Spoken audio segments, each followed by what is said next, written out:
Back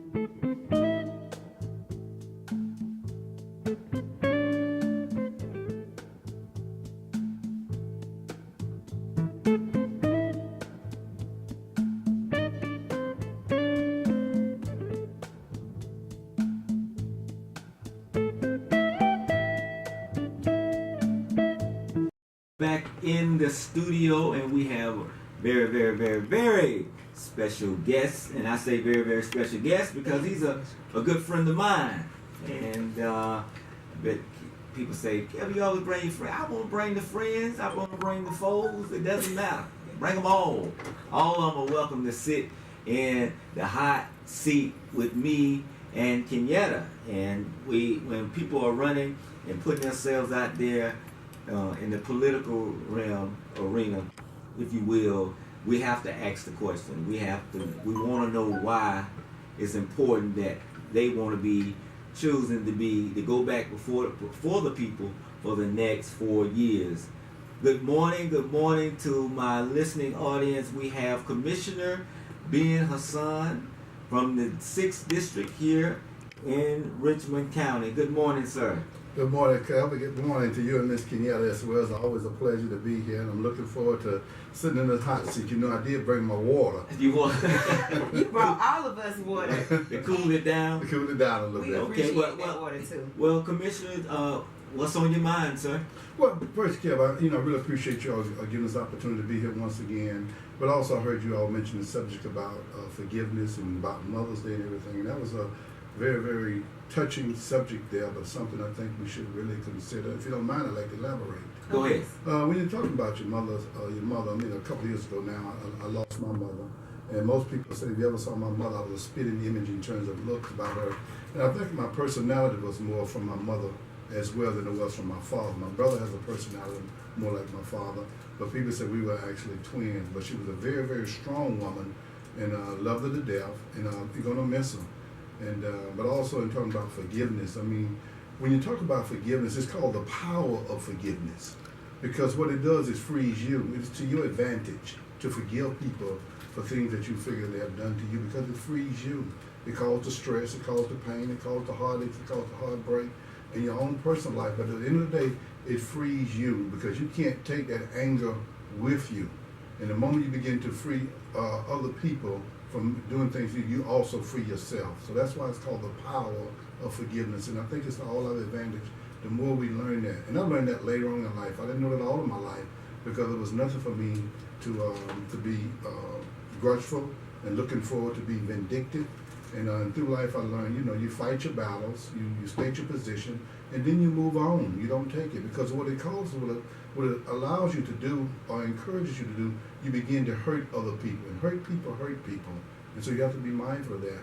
And many times when decisions that you make those decisions to the detriment of your own self, attempting or discerning that you're hurting someone else, but ultimately you're hurting yourself. Wow, that's great. I all of that, and I took notes. That's a great word, but I'm not surprised, because when Commissioner, he talks about that, and he always give a story of example on why we shouldn't be where we need to go. And that is very important that he gave his 2 cents about forgiveness and holding. Great. So we're just going to jump into this. Commissioner Son is running for re-election. Commissioner Son, you actually went in the commission 2014. Was it a special election? Was you appointed, or? Well, no, I actually was running with Mayor Davis, myself, Commissioner Sias, and Commissioner Dennis. We all running the same time. No, prior to that. Prior to that, when I got sworn in, but I had won the race at that time by way of runoff. Okay. And they swore me in. I won the runoff in July. I headed to a runoff, I think around July the 20th. And then they swore me in prematurely because August, because of Joe Jackson's resignation. Absolutely. Because he had lost his wife, I think in May of that year, and as a result of that, he wanted to go take care of his babies. So I got about a 4 or 5 month jump on my other 3 colleagues. Yeah, and that was him. So, and you won a election runoff. Mm-hmm. Runoff. And how big was that margin? Well, let's go back to May 20th. My margin, I was the front runner Okay. May 20th. And how many people was in that race at the time? It was 5. 5. Okay. And that margin, there was about 150 votes that I was over Bob Finnegan. Then in the runoff, I beat him by 115 votes. But the thing about it, Kelby, when you're in the front runner going in, historically, a front runner doesn't win because of everybody on the downside, the second and the third candidate normally consolidate around against the top candidate, and so you don't win. Another example, if you notice, two people, another race was a Senate race there.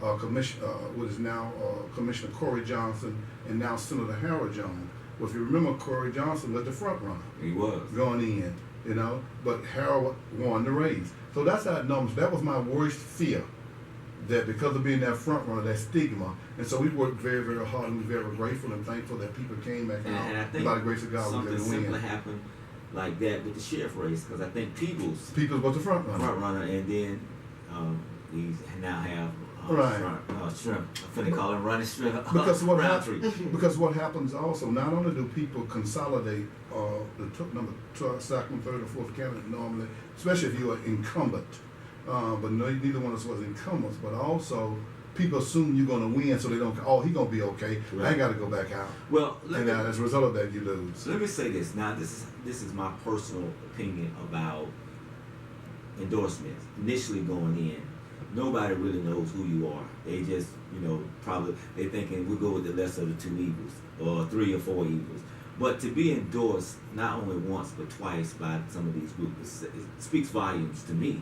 So you was endorsed by the Firefighters Association, Police Benevolent, and Builders Association? Well, the Builders, they did not endorse me in 14. Okay. But the PBA did, and we're very grateful that Police Benevolent Association, they stuck with me.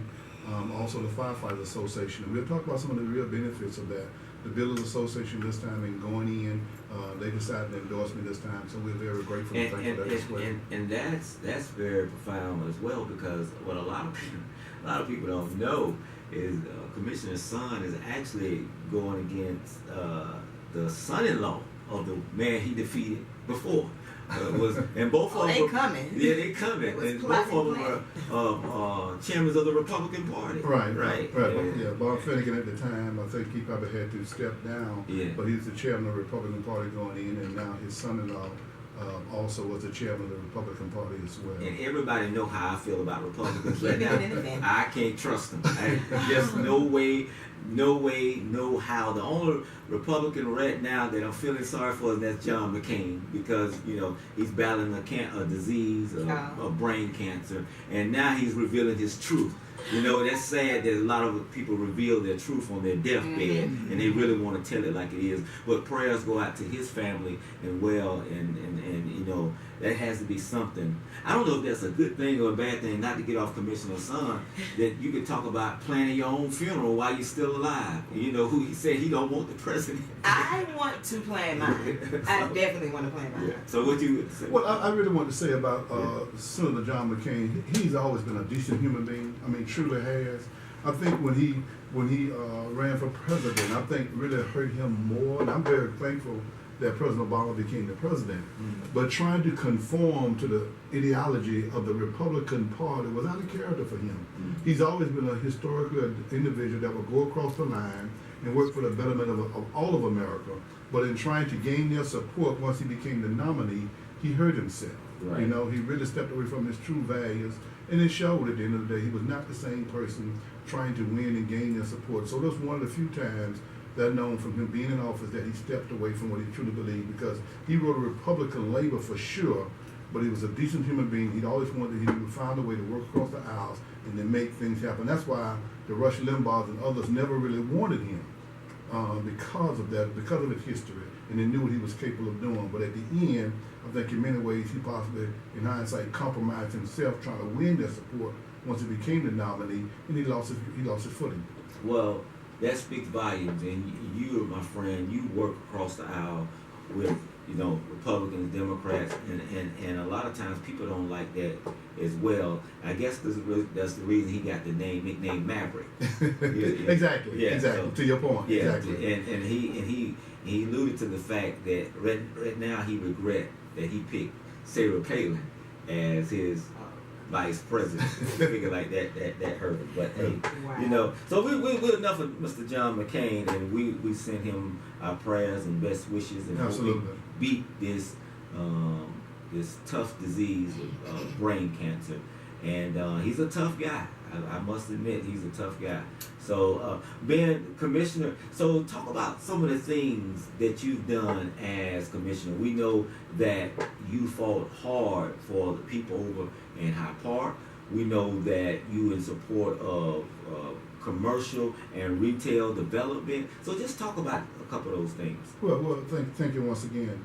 When you're talking about Hyde Park was one of the things that we were able to get rolling almost immediately before my other colleagues got in, and we was able to finalize it with Commissioner Mason, Commissioner Bill Lockett, Commissioner Corey Johnson. Because Corey Johnson was really the one commissioner that really got the ball rolling and trying to get Hyde Park looking at a detention pond and find another use for it, which made funds available for that. There was a lot of naysayers that think it could not be done. But once we got there, we finally, we was able to push. We had the numbers to get the first real funding to start that process, which was a little over $2 million. And we began to start the process of getting those families out of there. And I'm thank God in the span of 3.5 years, we've gotten every family out of Hyde Park. And we're talking about this was a 50-year process that those families did not get in relief. And many of those families are very happy and excited, and they're in a much better place today. And the city is really gauged by how you treat the least of you all, least of us, and that was a Hyde Park community, and they deserve this, and I'm very proud. I think that's one of the proudest moments of everything that we've done as a city. We should be more proud of that than anything else. Now let's talk about commercial and retail development. What's your take on that? Well, when you're talking about, when you go back to 2008, it was something that put together with Commissioner Sammy Sayers, Stephen Kendricks, and some others, and they attempted to get what you call a South Augusta Development Authority quite some time ago. They was not able to get this commission to embrace it. And I think in May of 2016, Commissioner Sayers brought it back again. And in bringing it back again, we finally was able to, this year, through this budgetary process, which is in the budget of 2018, we got $200,000 to hire 2 people that will be stationed inside the Economic Development Office that will be focused on Hyde Park. How much was that again? 200,000. 200,000. And those 2 persons, their job will be solely to try to bring in commercial and retail development in South Augusta and other underserved areas. And what year this was implemented? Well, it's going to be implemented this year. This year, okay. But we put it in this year's budget. But Okay. it took us about 1.5 years to finally get there, to get the money in it. And so it's in this year's budget. Those persons will be hired before the year's out. Okay. So let's talk about. I gotta ask you this: the Regency Mall site. Right. The voters have an opportunity to go and choose yes or no. Is the Regency Mall site would James Brown Arena be where? I'm sorry, sorry. Would the Regency Mall site be where the James Brown Arena go if the voters decide to vote? If the voters decide, Kev, as you know, I voted against it for various reasons, but for right now, I think it's water on the bridge, because what's happening now is that I did vote and fully supported putting it on the ballot. We've done that in January, and it's going to be on the ballot. And if it passes, it has my support, because what I did not have, well, many of my colleagues I don't think had, but they're personal preference, and that's right. Sometimes we're driven by that as well. I possibly received about 10 calls about the being there, and 7 of those 10 calls was no. So we're talking about the tune of 70% said no, not at the Regency Mall. But now at this point, we voted to put it on the ballot, and if it passes on the ballot, it has my support. I do think that we would do it like everything else we've done. If it would have remained where it currently is, there would be a professional consultant navigating the landscape for the citizens. If it goes to Regency Mall, a professional consultant should be navigating and talking to the owners around this, because this is going to be a $200 million deal. At least. And so where do you get those kind of numbers from? Well, right now in Savannah, Georgia, in the last quarter of last year, Savannah decided to build a 9,000-seat arena. At that particular time, they was talking about $140 million that was going to take the building. And remember, they're building on their own property. Mm-hmm. And so now in January, they upped that to around between $160 and $175 million. And remember, once again, they're building on their own property. And so we're talking about no less than a 10,000 seat arena, but I've heard as much as a 12 to a 15. So that's going to cost us a little bit more than the North neighborhood. of 200 million. 200 million. We're not even talking about the interest or anything on the debt. We're just talking about the cost itself. Mm-hmm. And the fact that it's not on our own property. Well, you like, because I've been hearing the mayor make some conversations and things. I think that it has some validity to what could be done. But for the most part, the real question is, where does a commissioner like myself, who never voted in support of it, what would I do at this juncture? And at this juncture, it would have my support. Now, let me tell you why I did not vote for them. But I'm not going to open the whole, all of those different things, because I'm not trying to, once again, be vindictive or throw shade on anyone. But here's a process that we've used in everything we've done. When we have, just say for instance, when we decided to build the parking deck to the cyber center to the tune of $12 million when Governor Deal first put in $50 million. The first thing the commission has done, and when I say the commission, which we include the mayor, we charged the administrator to go see how do we repay this $12 million? Could we afford it? And then within a very short period of time, the administrator came back with, yes, this is how we're going to repay it. We in. When Governor Deal came back and put another $35 million on the table, now he put another whole $45 million, but to tune another $35 million, when they decided to build a second building, they asked us, I think it started at about $7 million. We told we didn't have that. So we got down to about, they said we'd go with $4 million, but once again, we tasked the administrator to go and talk to our financial people, and that's not just our in-house finance, that's our bonding council and everybody else, to see how do we repay that. So we know immediately how we're going to repay that money. So that's the difference here. We're talking about, we really is behind the 8 ball and looking at the way we're doing the region tomorrow. We're really behind, because here we are taking a vote on somebody, it's something saying that we want it there, and almost like we're saying, we don't care what it costs. Mm-hmm. And that's a dangerous precedent we may be setting here for ourselves. Now, can we overcome it? Absolutely, because we're conscious that we're making that decision. So it's not that we can overcome it, it's just how do we proceed. But yes, it has my support to answer your question moving forward. So talk about to some of the listeners and people that are listening live on Facebook. A lot of younger people, millennials, talk about entertainment in Augusta. They talk about there's nothing to do. What do you say to those? Well, Kelby, let me say this to you. When we first came in, we went to the leadership Augusta, the one that, and that may be the appropriate name that Tax Commissioner Stephen Kendrick started.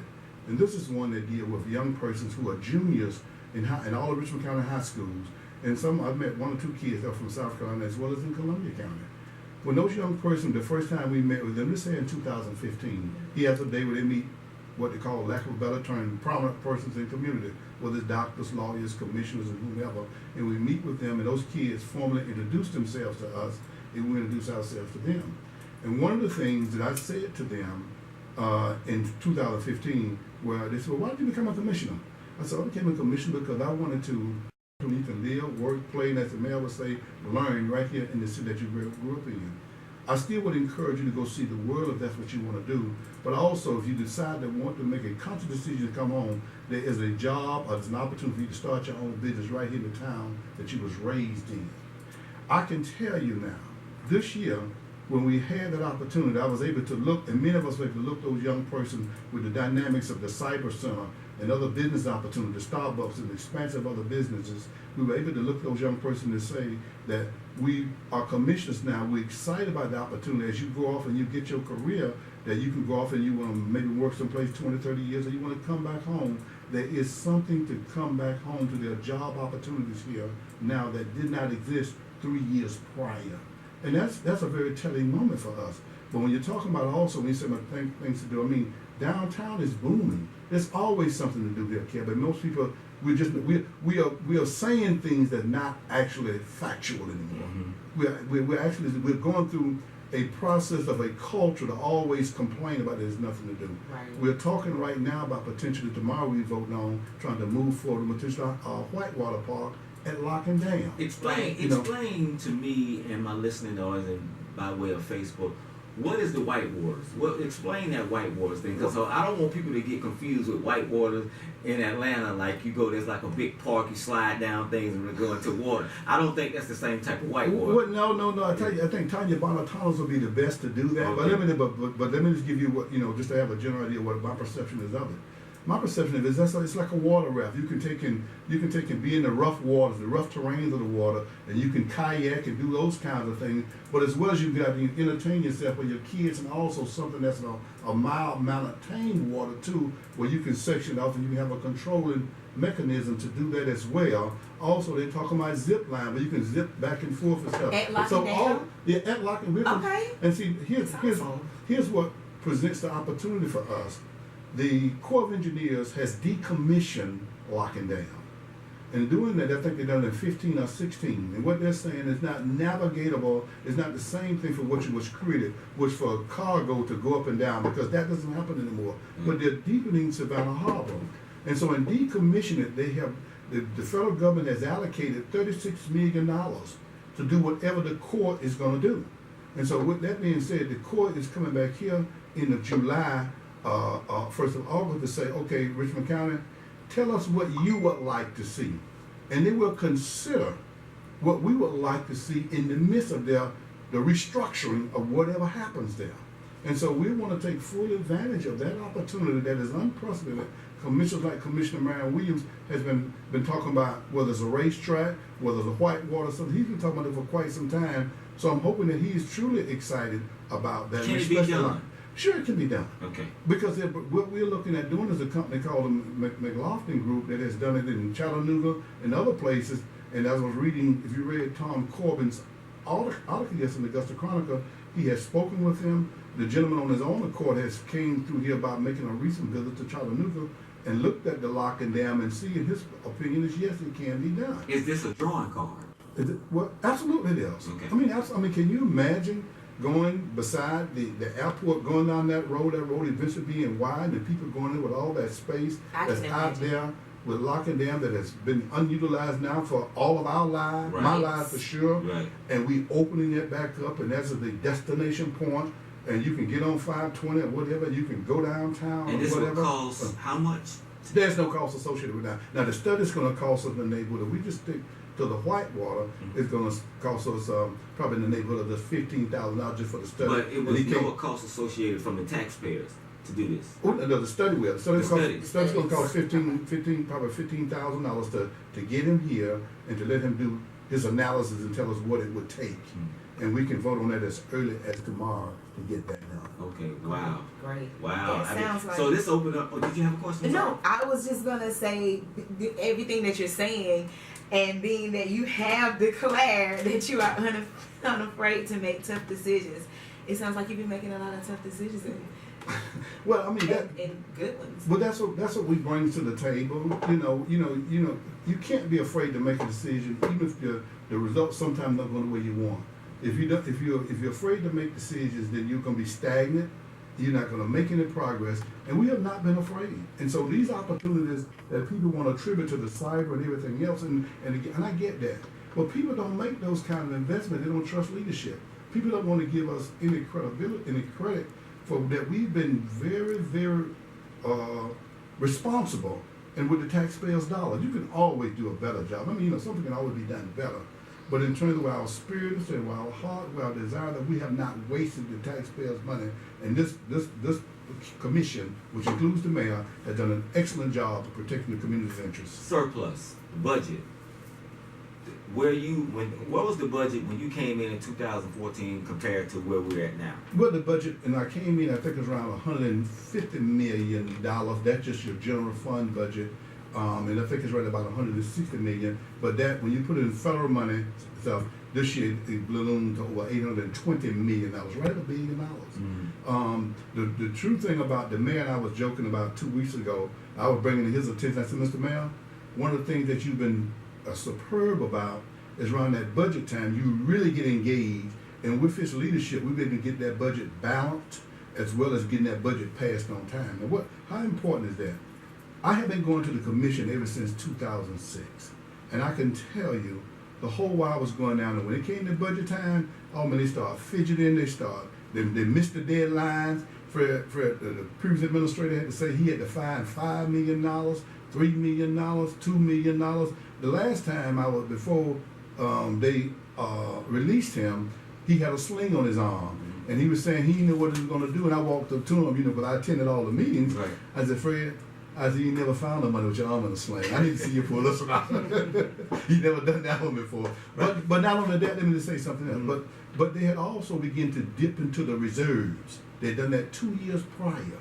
So that's something that we have not done. See, we've been good stewards, and that's why I said that. And the mayor said, back to the mayor's position on this, when I was talking about it, we were joking about it. He's a commissioner. I just learned that from being that legislative body, that when the budget time comes, it was time to get out and grind. I said, you need to do that all the time. And you get out and grind, we really make some progress. That's a little inside joke about the importance of the budget. Great. So Kenyetta mentioned you making tough decisions.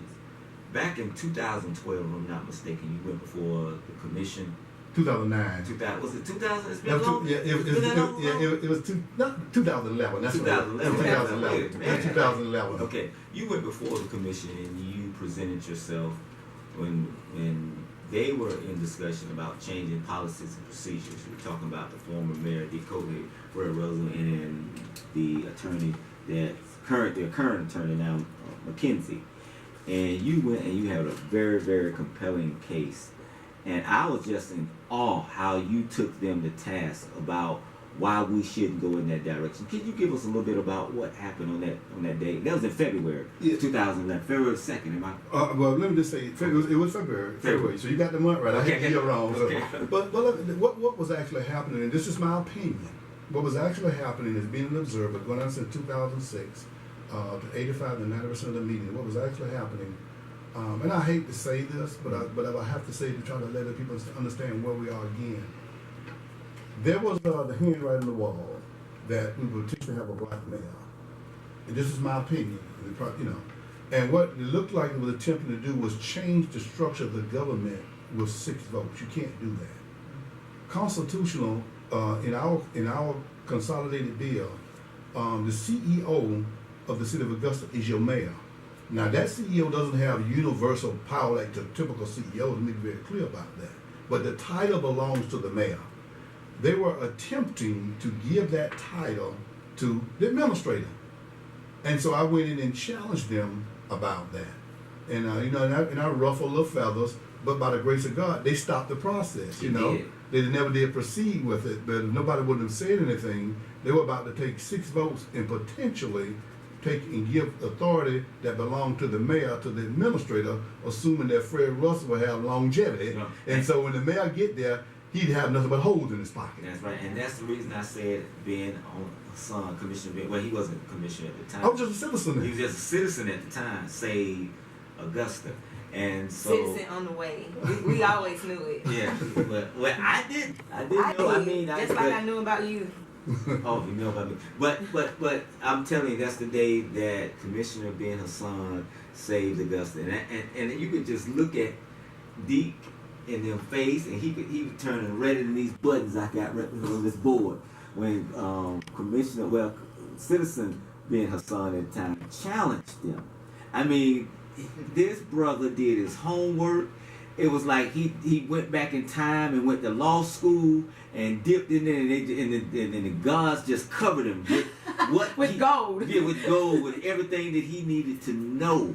And I was just in awe. Like, hey, man, and he's a star. And get this, I don't know if you want me to say this or not.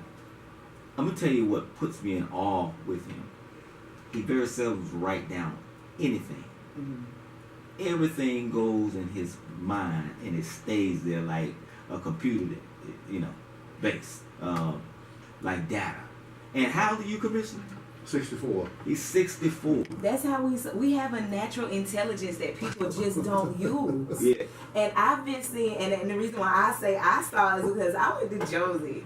So I saw Mr. Ben for years. Like, I always saw him.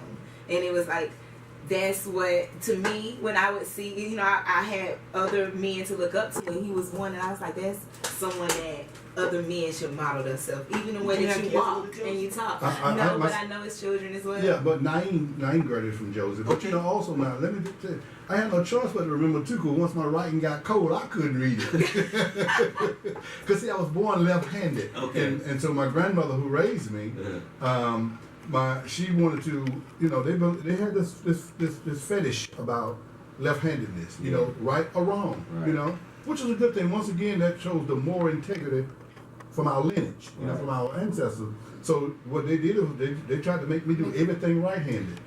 Left-hand people are shown that we are smarter. I'm just saying because I'm left-handed, but I use my right hand. Let me tell you something. The greatest sermon I've ever heard about a left-handedness from Pastor Goodman. Okay. He done a phenomenal sermon about left-handedness. Right. Left-handed. I mean, a phenomenal sermon, but our people didn't understand that. So so I'm left-handed when it comes to sports still.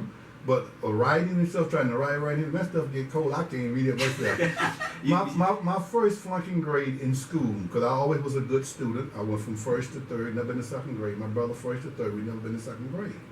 Was in 7th grade, and my teacher said, you know, that your homework teachers do everything then. Y'all probably don't know nothing about that. They done everything from your English to your science, your history, everything. And he said, Ben, let me see that right. I put it there before he get on his desk. Good, he done pushed it on the floor. Boy, get that junk off my floor. But he changed. He gave me an F, but he changed because he knew I didn't deserve that. They should have kept but he had a real. But once it got cold, I could not read it myself. And that's what God knows true. So I had no choice but to remember. I know that's right. That's right. But they should have kept you on the left hand. I'm telling you, the left hand people. I don't know what this sermon was about. I probably heard it. I don't know, but I could, you know, whatever. But I just always knew in myself, and that with reading and learning, is that left-hand people are shown to just be more intelligent, and then we can do things with our right hand. Well, I think I'm pretty intelligent. I'm right-handed, but you know, you're absolutely I don't want to sound true. like that. No, I'm just joking. But you know. Former President Barack Obama was left-handed. Well, it is. I mean, there's some validity to that because you look at when they play sports and stuff, how hard they're to defend and everything like that. Yes. And so we think from a different place and things like that, and it has its real benefits. Yeah. So Commissioner Hasan, let me ask you a question, and I have to ask this for myself, as far as entertainment, being that this is not a gospel station. So I'm going to just go ahead and put it out there. Now, I like entertainment. Sometimes I like adult entertainment. If that's okay. You know, I mean, we just... So people wanted more adult entertainment downtown, but is there a law whereas to adult entertainment cannot be introduced, like new businesses as far as adult entertainment go back downtown, or... Is that for the whole city, or is it just downtown? Well, let me say that's been an age-old battle, and it's been a time where they went down on the Broad Street and confiscated monies and tried to shut places down. And as you know, the federal courts, I think with Dudley Bourne, if I'm not mistaken, on that case, not only did he make them give up the $500,000 or $600,000 that they confiscated, he made them pay interest on the gentleman's money because it was in their right to operate. We also made a mistake, when I say we, the government, which we were not there at the time. If you come off of, like you're going to the airport there, what road is that? Which Mike airport? Mike Padgett, the Doug Bernard Parkway there. You're coming straight back on the Gordon Highway. If you look straight across the street, there used to be a Hardee's or something. That currently is an adult entertainment. Now, why is that important? Right now? Right now. When I say entertainment, paraphernalia. Okay. Paraphernalia. Okay. Paraphernalia. Okay. And what they did back then, they passed it and gave them their license to operate. Right. And then there was some backlash about it, and the city decided to go back and revoke their license. And so what those persons did is came every day, kept their lights on, and eventually took the city to court and won because they were licensed. And you come back and change the law and made it retroactive and took their business license, and the courts ruled in their favor. They won close to $1 million. I mean, I don't know exactly what they won, but they won for all the downtime, because they didn't just go. They come and turn the lights on every day, couldn't do business, because their license been revoked, but they were zoned correctly and everything else. So sometimes we cut our nose off to spite our face. When you're talking about turning yourself into a tourist town, you have to make yourself attractive on all fronts, whether you like it or not. Right. It may not be my cup of tea, but if your cup of tea and you coming through here, and you can be a resident. I mean, you open yourself up to all of that. I'll tell you what, driving for Uber and during Masters Week, I'm just saying. Yeah. That is the main place that they ask for. They're like, where are, and I take them. Yeah. They want to go to the adult entertainment places. That's what they want. Or, and this is crazy, they don't really want to go to like the upscale places. They're like, we want to go to the Ratchet Club. I'm like, okay, you know, but the whole look for that hole in the wall. They're like, we want to feed the economy. These are the things that I heard them say, and I understood that what they were saying. So can like if someone wanted to open up that type of business, can they, or do they have to? I can check into that because I don't think it's nothing being outlawed for sure. Now I don't know.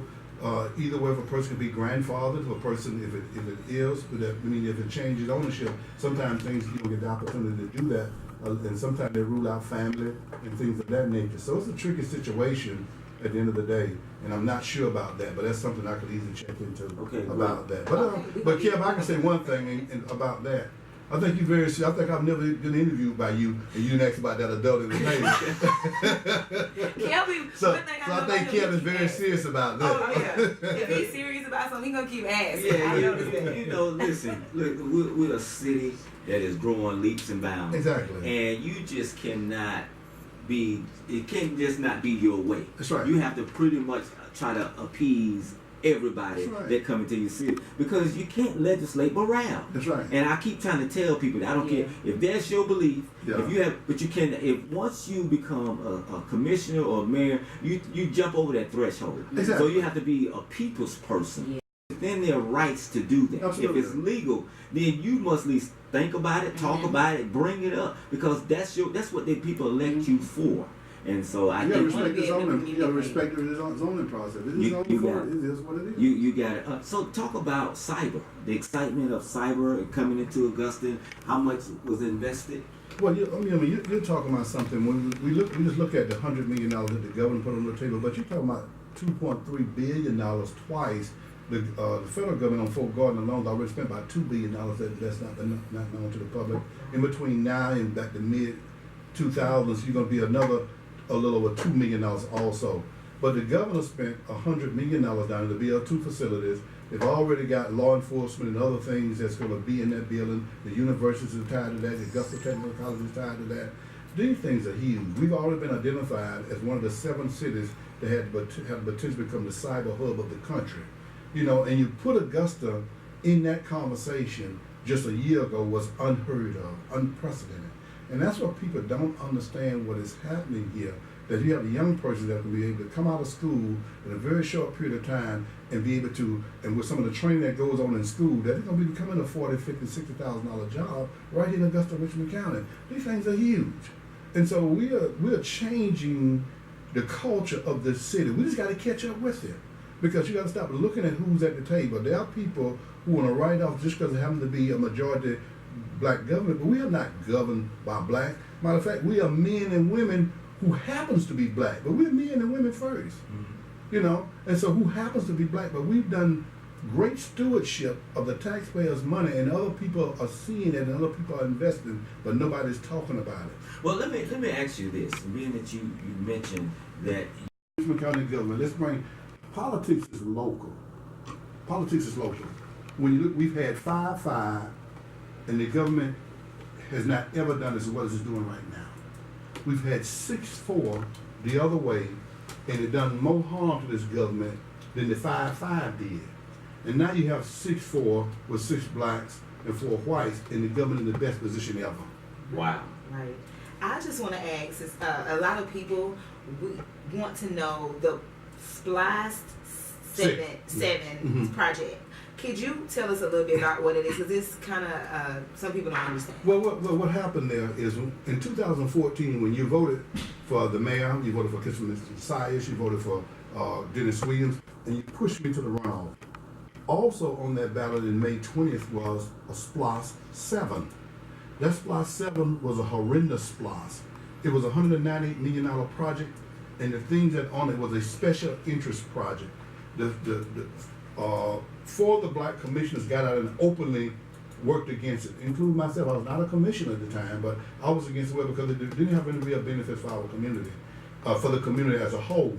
And with that, what happened there is that when you hired the mayor, when you hired Commissioner Size, when you hired Commissioner Dennis Weed, when you sent me to the runoff, you failed that SPLOST. 51% of the voters who went to the polls said, no, we don't want that SPLOST. Now, but here's what happened also when you defeated that SPLOST. Now, rightfully so, the SPLOST needed to be defeated. But also, there was a $30 million bond deal on the municipal building that had to be paid, but it was in the SPLOST to be paid off. So now, you failed the SPLOST, but there's $30 million that had to be paid. Now, so what we had to do when the mayor came on board, with Commissioner Size on board, Commissioner Dennis Williams on board, and myself on board, with our other colleagues, we put a SPLOST package together in 2015. And when that SPLOST package passed, it passed to the tune of 62% of the voters who went to the poll passed it. And it was deemed as the best SPLOST package ever. Now, and don't mean to be I was totally confused on that.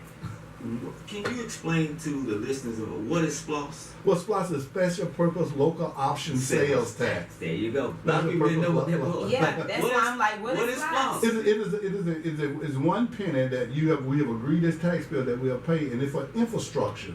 It's not for a person, for persons who get it and put it in their own personal budgets and those kind of things. Those are for infrastructure deals. But if you give it to entities, those entities have to, say for instance, the Miller Theater. If they would have applied, said we'd like for you all to put us $1 million in the SPLOST package if possible. If it make it had to come up with $250,000 itself. So we didn't put any of those entities in there. And the reason we remember now, if you look at the one that failed, Kelby, and this is what people are not saying, that got mad at us in 2015 when we didn't put none of it in there, whether that was the Mini Theater, whether that was Mock Academy, whether that was Payne College, whether that was the Laney Museum, because there was $21 million in the one that failed. Mm-hmm. And that's why it failed. And so we couldn't come back and duplicate. Why, they said the definition of insanity is to do the same thing over again and expect different results. So we took them all out as well. We took them all, even the ones that was in there, we took them out and then put them in that SPLOST package fail. Remember, because we had $30 million of debt. A lot of people were very much confused to the point that were different people taking advantage of a lot of people, because it was people, I don't even want to bring them, I don't even remember. But it's misinformation. But yeah, they were giving misinformation and they were going around trying to shoot videos. And I'm ashamed to say I was actually in one of them because I had no understanding of what they were talking about, because when the lady came and asked us, she didn't ask us that it didn't have anything to do with this. So believe it or not, I saw you. You did? And yeah, tell her, believe it or not, I did see you. I know. Some people were mad at me about it. I'm not going to say their names. He watch everything. But I was like, I'm sorry. I had no idea what it was. But another thing, you had nowhere knowing that, because nobody been honest with you to realize we got a $30 million debt to pay. Mm-hmm. And so we didn't take just the ones out there that's near and dear to our heart. We had to take them all out. We didn't put anybody in. We didn't discriminate. Okay. We said we could not afford to do this. We got a $30 million debt to pay, and we got other responsibilities. And the first thing, you elected us to do well by the city first and foremost. It kind of, and so that's the kind of thing that we have to focus on. What is our responsibility? And we're not going to always get it right, but we would never do anything that's mean-spirited to hurt this community, because when you help the least of us, you helped all of us. Right, and you are supporting as well the enhancement of public transportation services? Oh, absolutely. I mean, one thing that when you talk about growing a city, your education comes into play, your transportation comes into play as well. Because a person wants to know, when companies come here, they want to know what are your modes of transportation. Can the potential employees, they may have the skill set to do the job, but do they also have a means of transportation to get there other than just their vehicles? Because that's a big thing now when you're people trying to get back and forth. So yes, we support that. Okay, and on the sanitary sewer program. Yeah. What that is that most people, there's still a lot of septic tanks in Augusta, Richmond County. Right. And having septic tanks, legally from what I've been told, that really when a septic tank breaks, it's almost, they say it's illegal to fix it. I don't know that it's true, but I've heard that several times. And what happened, when we came on board, to take a septic tank and to get one out and to get on sewer, it would cost you anyway from $2,000 to up to $4,000. Right. When we came and we created a program, said, listen, if we for you to get off that septic tank, it costs you $10. Okay. $10. Okay. But what's going to happen? Now, how does the city recoup its money to do that? Because no matter 3.5 years, they recoup money because now you on sewer. So you do understand that you're going to, but you want to be on sewer because you want to get rid of the septic tank because you're tired of your dinner coming up in your front yard. It would You just, know, it come up and keep coming. Every so often it's in your front yard, you know, and it impacts the whole neighborhood. So we created that program. That program has been very, very successful, and people have been taking advantage. And the good thing about it, there's not been any real complaint. You know, some people say, well, they didn't do it for me. I paid $3,000. I have not heard it a single time. People have shown that they appreciate it is a program worthwhile having in your community. So we'll constantly deal with that. Is an infrastructure issue once again. And when you're talking about where we want to go as a community, it is all about the infrastructure. It is all about enhancing the quality of life. Well, we only have a few minutes, Yes, sir. so let's just throw a few questions out. The Nationals announced that there is an amateur women's tournament coming next year. How big is that going to be to the city of Augusta? Listen. I hear a lot of complaints about the national, and I will be honest with you. This probably need to come in the commissioner. Do you realize we have the Olympics every year here in the city of Augusta? If people could bid on saying we want the Masters in our town the next year, and they bid it themselves off and located and they modified about 8 golf courses around the country, around the world, that way they can have options to move, man, we'd be crying. Yep. The impact it has on it turns this whole city almost into an entrepreneur. Man, we love when Masters comes. I'm an entrepreneur and I love it. And so the kind of impact that it has that you can't even quantify. It is such huge impact. I mean, you got persons who are people with means. They take and rent their homes out and go on vacation other places. And they can live with the that. year. Yeah. Live the whole year off of it. And so it is huge. We are truly blessed. We are truly blessed to have that. The next thing we have to take advantage of, how do we capitalize? And I don't know how soon that's going to be able to happen because we're always talking about a James Brown Museum. But, you know, this thing is still in probate court. So can we really capitalize on the way that It's still held up in court? It's still up in court. Oh So my God. so we can't do what they do for Elvis Well, yet. let me ask you something. Is he buried yet? Yeah, he is. That was the question. Yeah, They yeah. were taking James Brown And everywhere. you know, listen, so going back to, did you say water rafting? Huh? Did you say water rafting? Well, you know, with the zip line and Yeah. water? you know, all those kinds, all the possibilities. What the commissioners put on the table the other day was they broadened the scope of it.